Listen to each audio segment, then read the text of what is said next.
ఈ వేదిక మీద ఉన్న చాలా మంది మిత్రులు, ఇక్కడ హాజరైన వేలాది మంది కార్యకర్తలు 2018లో కొడంగల్ శాసనసభ నియోజకవర్గంలో చంద్రశేఖరరావు గారు కుట్రలు చేసి పోలీసులను పెట్టి అరెస్టు చేసి అడ్డుకొని ఆనాడు అక్కడ ఓడిస్తే ప్రభుత్వ కుట్రాన్ని మీరు గుర్తించి 2019 పార్లమెంట్ ఎన్నికల్లో ఈ మల్కాజ్గిరి నుంచి ఎన్నికల బరిలో దిగితే మీరే కథన రంగంలో కార్యకర్తలై నాయకులై మీరే కాంగ్రెస్ పార్టీ అభ్యర్థులై ప్రతి ఒక్కరిని ఇంటింటికి పోయి ప్రతి తలుపు తట్టి ప్రతి గుండెకు చేరి దేశంలోనే అతిపెద్ద పార్లమెంటు నియోజకవర్గమైన మల్కాజ్గిరి నుంచి నన్ను ఎంపీగా గెలిపించి ఢిల్లీకి పంపించిండ్రు. మిత్రులారా, నేను ఎప్పటికీ మర్చిపోను మల్కాజ్గిరి పార్లమెంటును.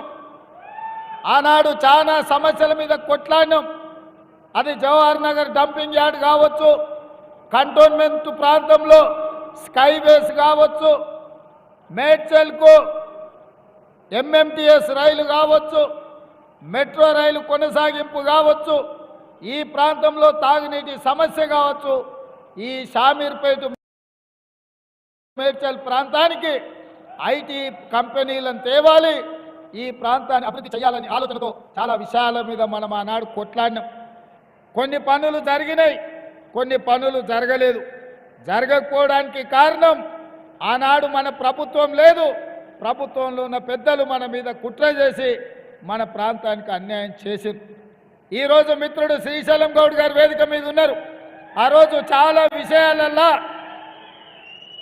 కుత్బుల్లాపూర్ నియోజకవర్గం కావచ్చు, కుక్కట్పల్లి కావచ్చు, కంటోన్మెంట్ కావచ్చు, మల్కాజ్గిరి కావచ్చు, ఎల్బీ నగర్ కావచ్చు, ఉప్పల్ కావచ్చు, ఈ మేడ్చల్ నియోజకవర్గం ఈ ప్రాంత అభివృద్ధి కోసం ఎన్నో రకాలుగా ప్రయత్నాలు చేసినాం. కానీ ఆనాడు ప్రభుత్వం అడ్డుకొని ఈ ప్రాంత అభివృద్ధి కుంటుపడడానికి కారణమైంది. ప్రభుత్వంలో ఉన్న పెద్దలు ఆనాడు సహకరించలేదు. అందుకే ఈ ప్రాంతం ఇవాళ కోకాపేటలో 100 కోట్లకు ఎకరమైతే మన దగ్గర పెట్టుబడులు రాకపోవడం వల్ల, ఐటీ కంపెనీలు పెట్టకపోవడం వల్ల మన ప్రాంతం అభివృద్ధి ఆగిపోయింది. మరి ఈరోజు నేను మిమ్మల్ని అడుగుతున్నా,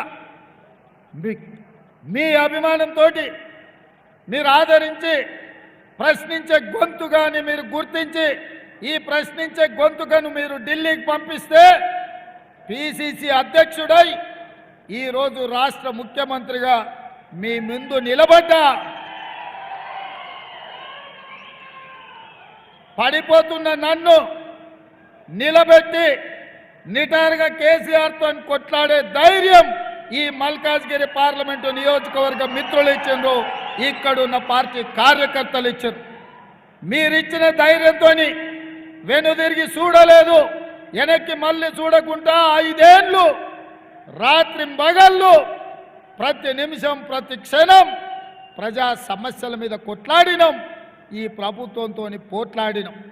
అందుకే ఈరోజు తెలంగాణ రాష్ట్రం అంతా మనకు అండగా నిలబడి మీ మల్కాజ్గిరి ఎంపీని ఈ రాష్ట్రానికి ముఖ్యమంత్రిని చేసే అవకాశం వచ్చింది.